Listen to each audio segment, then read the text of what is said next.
नमस्कार, आप देख रहे हैं द सुगम राजस्थान का नंबर 1 चैनल। जी हां, पेश है 5 सितंबर और गुरुवार राजस्थान प्रदेश की आज की 25 फटाफट बड़ी खबरें। और शुरुआत करते हैं देश की बड़ी खबर के साथ। बड़ी खबर एसबीआई की एक स्कीम को लेकर आ रही है। एसबीआई की अमृत कलश स्कीम 30 सितंबर तक चलेगी।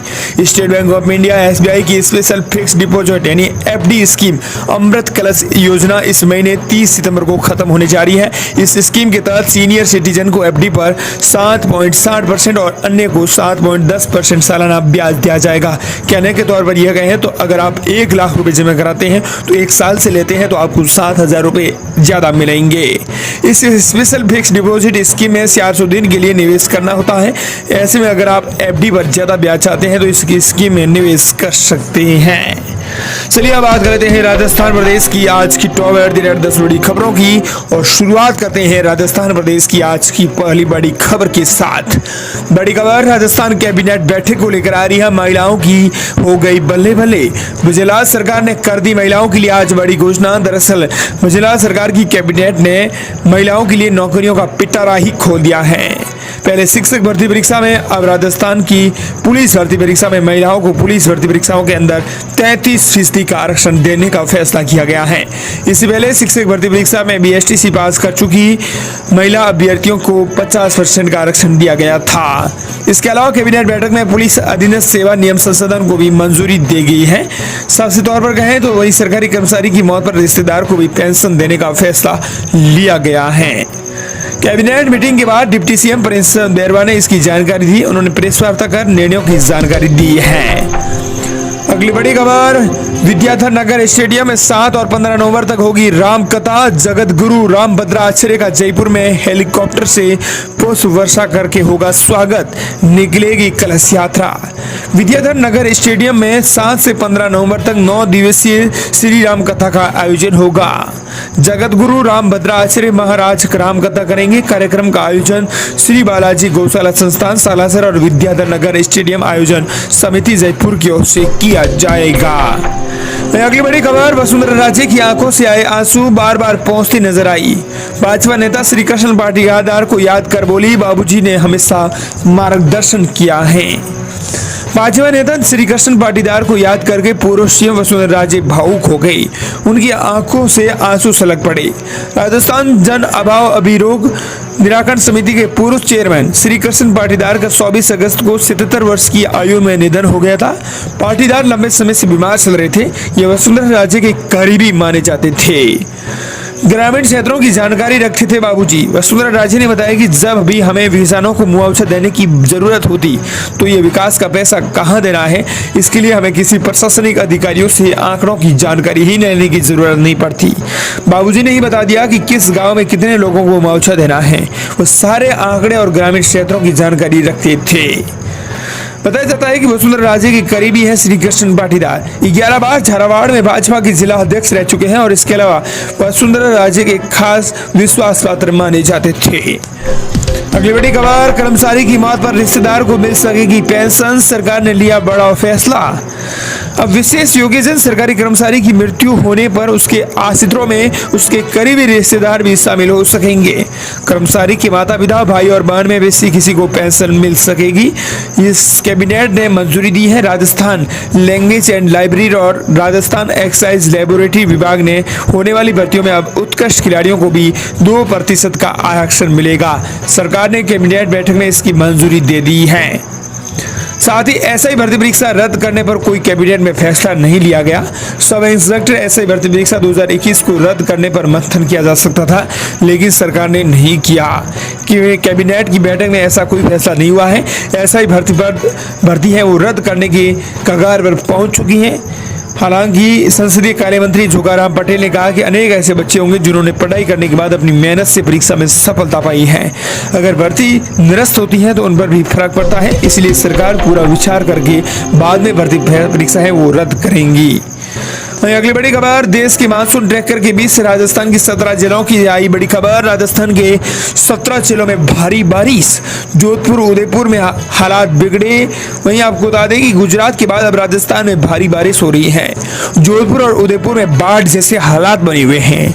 जोधपुर जैसलमेर रूट पर ट्रैक के नीचे की मिट्टी बह गई। वहीं 5 ट्रेनें कैंसिल हैं, 2 का रूट बदला गया है। इधर आंध्र प्रदेश, तेलंगाना और त्रिपुरा में भारी बारिश, बाढ़ के चलते पिछले 7 दिनों से 67 लोगों की जान चली गई है। राजस्थान में एक बार फिर से मौसम कहर बरपा रहा है। जोधपुर उदयपुर में बीते 2 दिन से हो रही भारी बारिश से यहां पर हालात बिगड़ने लगे हैं। जोधपुर में भारी बारिश से सामुंडा नदी उफान पर है। जोधपुर जैसलमेर रेलवे लाइन के नीचे से मिट्टी बहने के कारण ट्रैक को भी नुकसान हुआ है। यहाँ आपको बता दें कि 2 ट्रेनें कैंसिल हुई हैं और 1 ट्रेन का रास्ता बदला गया है। वहीं जोधपुर शहर में भी नदियों की तरफ पानी भरा है। इधर उदयपुर अहमदाबाद नेशनल हाईवे पर भी बुधवार सुबह 7 बजे लंबा जाम लग गया। इधर पाली के सोजत में सूखड़ी नदी में अचानक पानी का बहाव बढ़ने के कारण बाइक सवार बुआ भतीजा रपट पर बह गए। वहीं जोधपुर में ट्रेनें प्रभावित हुई। उदयपुर में नेशनल हाईवे को बंद किया गया। इधर टोंक में नदी की रपट पर 11 घंटे फंसा रहा युवक। वही बात करें 5 सितंबर को आज किन जिलों के लिए मौसम विभाग ने अलर्ट है वो जारी किया है। इसमें सभी जिलों के लिए अलर्ट जारी किया गया है, लेकिन बीकानेर, जैसलमेर, गंगानगर, हनुमानगढ़, चूरू और झुंझुनू जिलों को छोड़कर बाकी सभी जिलों के लिए मौसम विभाग IMD ने येलो अलर्ट है वो जारी किया है। वहीं अगली बड़ी खबर, जयपुर डिस्कॉम के कर्मचारियों को मिली डबल सैलरी। विभाग ने अकाउंट से विड्रॉल न करने की अपील की। करोड़ों का गलत ट्रांजैक्शन हुआ। राजस्थान के विद्युत प्रशासन निगम लिमिटेड के कर्मचारियों के खाते में डबल सैलरी आ गई। डबल सैलरी आने के बाद विभाग ने अकाउंट से विड्रॉल न करने की सलाह दी है। उन्होंने कहा कि करोड़ों का ट्रांजैक्शन गलत हुआ है, बैंक के सॉफ्टवेयर से ये गड़बड़ी हुई है। अगली बड़ी खबर, जयपुर में शॉपिंग सेंटर का मालिक निकला RTO इंस्पेक्टर। सिरोही समेत 6 जगहों पर ACB की छापेमारी, करोड़ों की जमीन के डॉक्यूमेंट मिले। सिरोही RTO ऑफिस में तैनात इंस्पेक्टर सुरेंद्र सिंह चौहान के 7 ठिकानों पर एंटी करप्शन ब्यूरो की टीम ने छापेमारी की। इंस्पेक्टर जयपुर के अंबावाड़ी में एक 5 मंजिला शॉपिंग सेंटर का मालिक निकला। सर्च में करोड़ों की जमीन और विदेश से यात्राओं के डॉक्यूमेंट मिले हैं। अगली बड़ी खबर, राजस्थान में आज शिक्षक दिवस पर सरकार विशेष तैयारी कर रही है। शिक्षक दिवस यानी आज 5 सितंबर को 55,800 बच्चों को फ्री टैबलेट दिए जाएंगे। इसको लेकर राजस्थान के शिक्षा मंत्री मदन दिलावर काफी एक्टिव हैं। शिक्षक सम्मान समारोह के दौरान मुख्यमंत्री भजनलाल शर्मा आज विद्यार्थियों को टैबलेट देंगे। प्रदेश के सभी जिलों में एक साथ टैबलेट बांटे जाएंगे। इससे पहले टैबलेट को सभी जिलों में पहुंचा दिया गया है। स्थानीय जनप्रतिनिधि भी इसी दिन टैबलेट को छात्रों को वितरित करेंगे। राजधानी जयपुर में आज मुख्य समारोह में मुख्यमंत्री भजनलाल शर्मा 11 बच्चों को फ्री टैबलेट देंगे। इसी दौरान प्रदेश के बाकी जिलों में भी बच्चों को एक साथ फ्री टैबलेट बांटे जाएंगे। कुल 55,800 बच्चों को टैबलेट बांटे जाएंगे। साथ ही मदन दिलावर ने 5 सितंबर को आयोजित होने वाले इस राज्य स्तरीय शिक्षक समारोह में लाइव कार्यक्रम में अधिक से अधिक शिक्षकों को जोड़ने के लिए कहा है। उन्होंने बताया कि 5 सितंबर को ही प्रतिभावान विद्यार्थियों को टैबलेट वितरित किए जाएंगे। अगली बड़ी खबर, सबसे अहम खबर, राजस्थान में 1 स्टेट 1 इलेक्शन लागू करने के लिए कमेटियां बनाएगी सरकार। टल सकते हैं नवंबर में होने वाले चुनाव। राजस्थान में 1 स्टेट 1 इलेक्शन को लागू करने के लिए भजनलाल सरकार एक्शन मोड में आ गई है। इसके लिए सरकार कमेटियों का गठन करने जा रही है। ये कमेटियां जल्द से जल्द प्रदेश में 1 स्टेट 1 इलेक्शन की संभावनाओं को तलाश करके सरकार को रिपोर्ट सौंपेगी। माना जा रहा है कि इसके लिए कैबिनेट सब कमेटियां बनाई जाएगी जो अलग अलग मुद्दों पर सरकार को रिपोर्ट देगी। अगली बड़ी खबर, नहीं होगा बेनीवाल और BJP से गठबंधन। डोटासरा बोले उपचुनाव में सभी 6 सीटों पर कांग्रेस उतारेगी अपना उम्मीदवार। राजस्थान प्रदेश कांग्रेस कमेटी के अध्यक्ष गोविंद सिंह डोटासरा ने डूंगरपुर दौरे के दौरान सागवाड़ा में पत्रकार वार्ता की। इसी दौरान डोटासरा ने कहा कि उपचुनाव में कांग्रेस प्रदेश की सभी 6 सीटों पर अपने प्रत्याशी उतारेगी।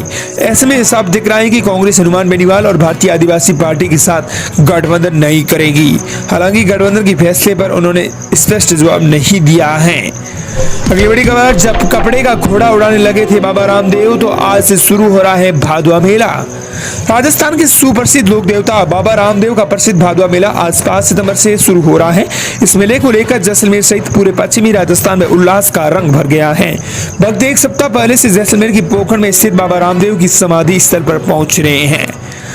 बता दें कि लोक देवता और कलयुग के अवतारी बाबा रामदेव का 640वां भादवा मेला 5 सितंबर से आज से शुरू हो रहा है। इस कारण बाबा के भक्तों का सैलाब बाबा की नगरी जैसलमेर में उमड़ने लगा है। पश्चिमी राजस्थान के माखोम रामदेवरा मेला को लेकर राजस्थान ही नहीं बल्कि देश भर से श्रद्धालुओं का जमावड़ा प्रतिवर्ष यहाँ पर लगता है। भादो भाद्रपद के महीने में लगने वाले इस मेले को लेकर भक्तों के उत्साह का अंदाजा इस बात से ही लगाया जा सकता है कि श्रद्धालु 2-2 किलोमीटर लंबी लाइनों में भी खड़े होकर बाबा की एक झलक पाने के लिए आतुर दिखाई देते हैं। इतना ही नहीं, सैकड़ों हजारों किलोमीटर दूर से पैदल आकर ये लोग बाबा के प्रति अपनी श्रद्धा का परिचय भी देते हैं। अगली बड़ी खबर, सीएम विजय शर्मा ने ली केंद्र सरकार की विशेष वित्तीय सहायता योजना की समीक्षा बैठक। दरअसल मुख्यमंत्री विजय शर्मा ने विशेष सहायता के तहत चल रही परियोजना की समयबद्ध तरीके से पूरा किए जाने को लेकर अधिकारियों के साथ उन्होंने बैठक ली है, जिससे राज्य के विकास को अब एक नई गति मिलेगी। राजस्थान प्रदेश की बड़ी खबर, हाईवे पर पशुओं के विचरण को लेकर सरकार हुई सख्त, अधिकारियों को दे दिए सरकार ने निर्देश। पशुपालन एवं गोपालन मंत्री झूराराम कुमार ने कहा कि राष्ट्रीय राजमार्गों पर निराश्रित पशुओं का विचरण गंभीर समस्या है। इनसे हाईवे पर वाहनों की गति बाधित होती है और दुर्घटना होने का अंदेशा बना रहता है। उन्होंने राष्ट्रीय राजमार्ग प्राधिकरण के अधिकारियों को राजमार्गों पर पशुओं का विचरण रोकने और उसकी दिशा में गंभीरता से काम करने के लिए कहा गया है। बता दें कि पशुपालन एवं गोपालन मंत्री झूराराम कुमार ने हाईवे पर पशुओं को लेकर निर्देश दिए। कहा कि आम आदमी हाईवे पर आवागमन के लिए टोल टैक्स चुकाता है, उन्हें सुविधा एवं सुरक्षा सुनिश्चित करने में किसी प्रकार की कोई ढिलाई नहीं बरती जानी चाहिए। हाईवे पर घूमने वाले पशुओं के कारण आए दिन दुर्घटनाएं होती हैं, जिससे जनहानि के साथ साथ पशु हानि भी होती है। इसके साथ ही उन्होंने कहा कि पेट्रोलिंग गाड़ियां केवल दुर्घटनाएं होने पर ही आती है, जबकि दुर्घटना को घटने से रोकने के प्रयास किए जाने चाहिए। इस प्रकार ये थी दोस्तों आज की बड़ी खबरें। मिलते हैं तमाम बड़ी खबरों की